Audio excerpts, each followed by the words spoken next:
প্রশ্ন করেছেন ভাই মেহেদী হাসান, জিহাদের নাম দিয়ে সুইসাইড বোম্বিং করে ইসলাম বিদ্বেষীদেরকে হত্যা করা কি শরীয়ত সম্মত?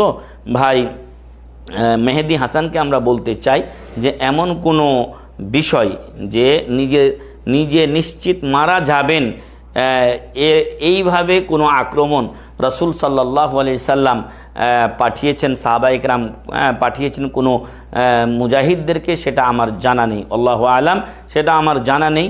ফলে এইভাবে সুইসাইড করে অন্যদেরকে ক্ষতিগ্রস্ত করা এটা আত্মহত্যার শামিল বলে আমি মনে করি। আল্লাহ তাআলা বলছেন যে যারা ওমান ইয়াকতুল মুমিনা মুতাআম্মিদান ফাজাযাউহু জাহান্নাম, যারা ইচ্ছাকৃতভাবে কোনো মুমিনকে হত্যা করে তার পরিণাম জাহান্নাম হয়। শুধু জিহাদের নাম দিয়ে করে নিলেই হয় না, এখনকার সময়ে যেই জিহাদের নামগুলো দেওয়া হচ্ছে অধিকাংশ ক্ষেত্রে সেগুলো বিচ্ছিন্নতাবাদীদের কাজ। দয়া করে এগুলো থেকে সাবধান ও সতর্ক থাকবেন।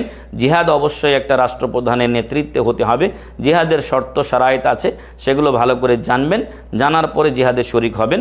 যে কথা আপনি এখানে জিজ্ঞাসা করেছেন যে জিহাদের নাম দিয়ে সুইসাইড, যেটা আমরা জানি যে গজওয়াতুল আহজাব, যার অপর নাম হচ্ছে গজওয়ায়ে খান্দাক, সেখানে আল্লাহ রাসূল সাল্লাল্লাহু আলাইহি ওয়াসাল্লাম বললেন যে কে আছো যে কাফেরদের সংবাদ আমাদেরকে নিয়ে এসে দেবে। এত অত্যন্ত ঠান্ডা ছিল, ঝড় ছিল, কোনো সাহাবী এটা সাহস পাচ্ছিলেন না তাদের খবর নিতে যাওয়া, কারণ এটা প্রায় নির্ঘাত মৃত্যু সমতুল্য একটা কাজ। যে কোনো মুহূর্তে মৃত্যু হতে পারে। ওই সুইসাইড ছিল না, এরপরও মৃত্যু সমতুল্য মনে করে, কঠিন একটা বিপদ মনে করে কেউ কিন্তু হাত তুলেননি। রাসূল সাল্লাল্লাহু আলাইহি ওয়াসাল্লাম আহ্বান করেছেন, তারপরও তখন আল্লাহ রাসূল সাল্লাল্লাহু আলাইহি ওয়াসাল্লাম হুযাইফা রাদিয়াল্লাহু আনহু, যাকে রাসূল সাল্লাল্লাহু আলাইহি ওয়াসাল্লামের গোয়েন্দা বলা হতো, তাকে বললেন কুম ইয়া হুযাইফা, হুযাইফা তুমি উঠো যাও। তারপরে তখন হুযাইফা রাদিয়াল্লাহু আনহু গেলেন। তবে তাকে রাসূল সাল্লাল্লাহু আলাইহি ওয়াসাল্লাম উপদেশ দিয়েছিলেন, এটাই আমাদের বলার বিষয়, যে তোমার যতই সামনে থাকুক না কেন, যতই তোমার হাতের নাগালে থাকুক না কেন, কোনো কাফেরের উপরে তুমি আক্রমণ শানাবে না, কোনো কাফেরের উপরে তুমি আক্রমণ শানাবে না। তো এ দিয়ে তাকে সতর্ক করে দিয়েছিলেন, কারণ যদি তিনি সেখানে কাফেরের উপরে আক্রমণ করেন তাহলে অবশ্যই তিনি ধরাশয়ী হবেন এবং তিনিও তখন সেখানে মারা যাবেন।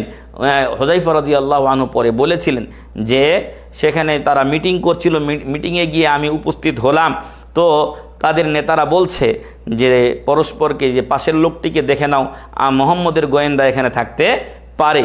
তো উনি বললেন যে আমি বিপদে পড়ে গেলাম, যে কি করে আমি এখান থেকে উদ্ধার পাই। তখন একজন আরেকজনের দিকে চাওয়াচাই করছে। উনি বুদ্ধি করে বললেন ডানের জনকে, আপনি কে? মানান্তা, আপনি কে? বামের জনকে বললেন, হ্যাঁ আপনি কে? ডানের জন বলছে, কেন আপনি আমাকে চিনো না, আমি অমুকের বেটা অমুক। বামের জন বলছে, কেন আমাকে চিনো না, অমুকের বেটা অমুক।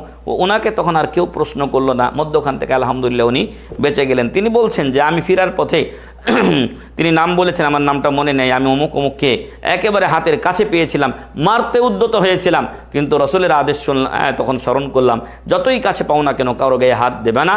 তখন আমি এখান থেকে সরে আসলাম। কেন হাত দিতে নিষেধ করলেন?